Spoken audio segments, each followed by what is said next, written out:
She paid $68,000 to do an MBA at Cambridge. Now she's studying via Zoom in India. London's Srishti Warman spent years dreaming about doing an MBA at Cambridge University's Judge Business School. When she finally enrolled in September last year, she never imagined that just 6 months later she would be back in India, finishing her degree online from her parents' home in Chandigarh, a city north of Delhi. In an ideal world, I would have spent this time in Cambridge and started an internship in the UK at the end of June, which would have helped me get a full-time job, Warman, 29, told CNN Business. A hiring freeze at many of the companies she had her sights on will make a summer internship tough to land. Instead, Warman is hoping to find a full-time job in the United Kingdom and plans return to Cambridge as soon as India's ban on international flights is lifted. As the coronavirus pandemic claims thousands of lives, destroys businesses and upends so much of the way the world works, thousands of students who have borrowed huge sums to invest in an MBA are facing uncertain prospects.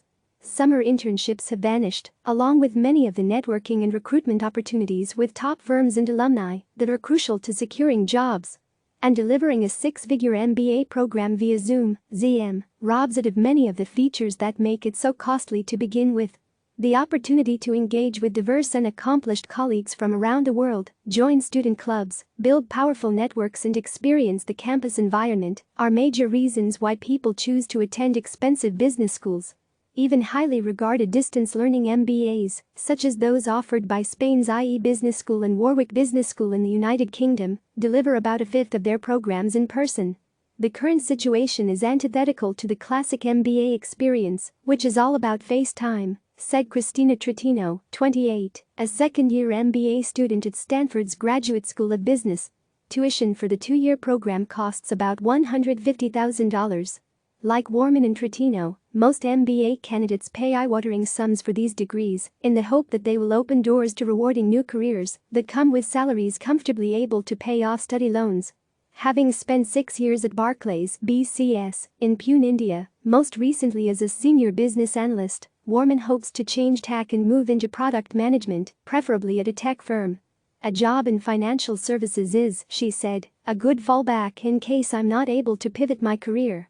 But her attempt to carve out a new career path has already cost about £75,000, $92,000, including tuition of £55,000, $67,700 for the 1-year program and living expenses, only some of which the university will refund.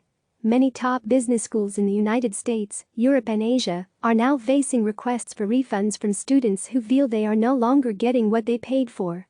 While a rebate would not replace the lost MBA experience, it would provide Warman and her classmates with some relief as they prepare to graduate into a depressed job market, she said. Still, schools are understandably reluctant to provide fee discounts when their own costs haven't changed much, although a number have waived board and accommodation costs for students who have returned home. Some schools are offering student supplementary classes or access to university events and experiences after they have completed their MBA. Stanford has given students the option to take a leave of absence for the April to June quarter and re-enroll at a later date. This pandemic has challenged our endowment and other sources of revenue, which we use to supplement tuition to cover the cost of education, said a spokesperson for the Stanford Graduate School of Business. Financial trouble ahead? The disruption to business schools is likely to last well beyond the spring term and even the current student intake. It's unclear whether classes will be able to safely return to normal by the fall, and some schools are pushing back their start dates or extending application deadlines. Blair Mannix, the director of MBA admissions at the Wharton School of the University of Pennsylvania, said the school expects an increase in the numbers of students wishing to defer their enrollment from September. We are planning for the fall semester to be back to normal, so to speak, but everyone realizes there is still uncertainty and will continue to be prepared as the situation evolves, commented Columbia Business School Senior Vice Dean for Curriculum and Programs, Jonah Rockoff. Business education is facing unprecedented levels of uncertainty, said Sanjeet Chofla, president and CEO of the Graduate Management Admissions Council, which administers the GMAT test, an entrance exam for business schools. Income from summer programs, typically significant revenue streams for business schools, is likely to dry up, he added. It is not unreasonable to expect that some institutions will be in financial trouble. The recession factor, but globally recognized brands with large balance sheets and endowments have the ability to withstand turmoil in the marketplace, and business schools as a whole could even see an uptick in demand, Chowla said. That's because recessions have historically delivered a boost to higher education enrollments. College going has increased in the United States in every recession since the 1960s, according to research by Stanford University economics professor Carolyn Hawksby. The income and employment prospects that a person sacrifices while in college decline during a downturn, making education relatively more attractive. Early evidence suggests that this recession may also be a boon for business schools, as people look to ride out the slump at universities and come out better positioned for their career on the other side, said Chowla. A number of business schools in the United States are reporting increases in their final rounds of applications, where previously enrollment had been flat because people were reluctant to take time out of their careers to study in a booming job market, he added. But considerations around health, safety and international mobility will make this crisis very different from previous ones and could reverse the historical trend. It's not just the money and career management call it used to be in the past, Chowla said. International students will have to negotiate visas at a time when embassies are operating at reduced capacity and travel restrictions abound. Many may choose to study closer to home, not wanting to be far away from family when uncertainty about the coronavirus pandemic persists, and many countries may experience periodic lockdowns to curb the spread now and in future. A vital export that could hit a vital revenue stream for the world's best business schools and undermine the selectivity and diversity for which their MBA programs are known.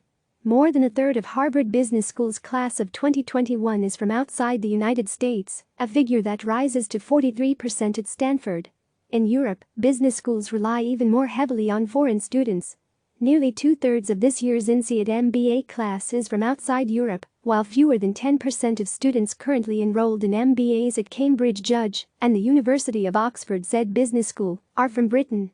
UK revenue from education-related exports increased nearly 35% between 2010 and 2017 to reach £21.4 billion, $26.4 billion, making it one of Britain's most lucrative international assets, according to the Department for Education. Higher education accounted for 67% of that, or £14.4 billion, $17.7 billion. In the United States, education ranked fifth among service exports in 2018, according to the Bureau of Economic Analysis. More than 1 million international students attended American colleges in the 2017-2018 academic year, generating $45.3 billion in export revenue.